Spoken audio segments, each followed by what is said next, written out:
Unity or harmony? What's it going to be? From fellowshipofthemartyrs.com. Brethren, these are the last days. We are very near the end. There is much work to be done. The harvest is white and getting whiter every day.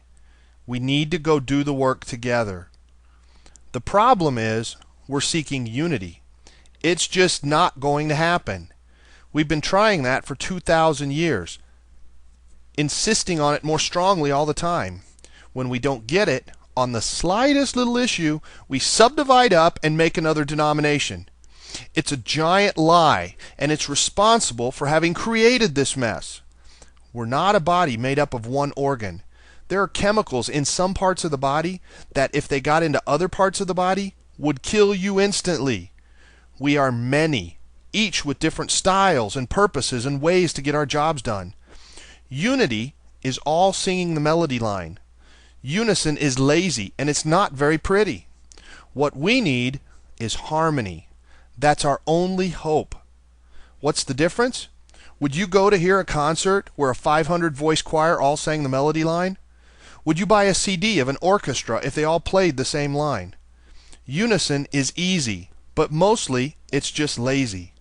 Harmony is massively harder. If one of the violins is out of tune, or an oboe honks, or the cymbals play at the wrong moment, it sticks out. It puts so much more pressure on each person to know their part and listen to the whole and keep their eyes on their own line. Nobody can just fake it and pretend they're playing because they might have a French horn solo coming up. Harmony is massively harder. Any group of first graders can sing a song in unison, but eventually they learn that harmony is pretty. Harmony is fun. But it's harder. You have to pay more attention. You have to let someone else sing their part in your ear that might be dissonant with yours. You can't try to drag them into your line, and you can't give up and start singing theirs. You can't sing over them and try to drown them out so you don't have to hear it. You have to think about the audience and the director and pleasing them with a beautiful, complex sound.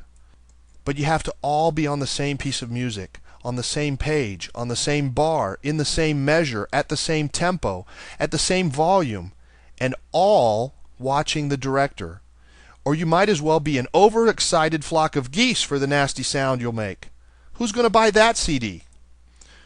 We're going to have to stop seeking people that are willing to sing our melody line and instead find people that are absolutely 100% committed to following the director. Only he gets to tell us what to play, and when, and where, and how fast, and how loud.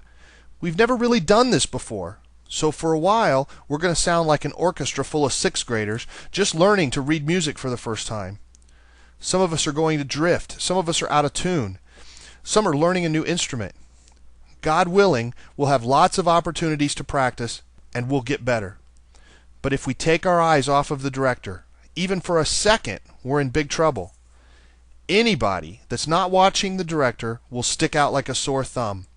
We need to lovingly correct them, or we need to replace them.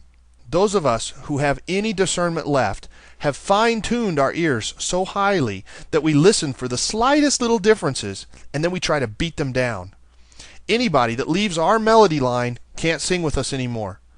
There has been so much confusion and so many people singing their own songs on their own power at their own speed, some seeking to drown out everyone else, that it's the only way we can make sense of anything. But it's clearly not working. Nobody likes the sound we're making. The world just laughs at us, the enemy cackles in glee, and God is furious. And we're paralyzed. We sit here singing the same bar over and over, trying to get others to sing with us. This is just nutty. I'm not talking about embracing all religions or being unequally yoked with unbelievers. I'm talking about the body of Christ. Everybody needs to take one step forward that is willing to stop what they're doing, look to the director, beg him to teach us our instrument and our part, and start singing the beautiful 6 billion part harmony he wrote for us. Right now we're missing lots of people. We may never fill in all the parts, but the parts are written and waiting for them. If we never get to hear what their part would have added to the whole, we will all be made less. Everybody that isn't looking to the director for instruction and guidance needs to consider whether they really want to be a part of the body or not. Because if they think they themselves can do better, or their leader is just as good as God, or they can't be bothered to sing along with those people, then it looks like they probably aren't a part of the body. Now, I know this is completely alien to most of us. We haven't really ever been in harmony, and everything we've been trained in our denominations says this is unacceptable. But whose idea was that? Did Jesus want 37,000 plus denominations? Did Jesus want 4 churches on each corner of one intersection, duplicating each other's parts but never playing together? My God is about variety and efficiency at the same time, not about duplication and wasted resources. What's your God about? So, we've made a mess here, and it's going to take a little while to get retrained. You're going to have to put up with a little discomfort, like listening to a 6th grade orchestra. You're going to have to be double checking all the time that your own eyes are on the director and that you're playing well with others. Sometimes we're going to have to urge someone to pay more attention and get on the same page. Sometimes it could be you. As long as they're willing to watch the director, you can't just kick them out. We need their part. But the coolest thing is that as long as we all have our eyes on the director, he'll enable and strengthen and give us the training and experience we need on our own instrument so that we can make a beautiful sound together if we set everything else aside. That's what he wants more than anything. Just focus on your own line and watch the director.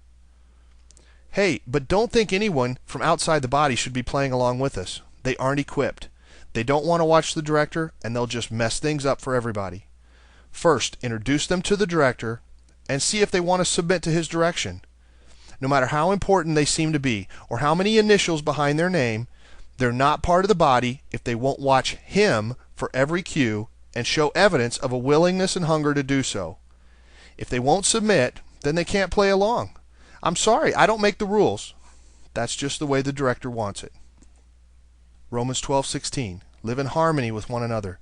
Do not be proud, but be willing to associate with people of low position. Do not be conceited.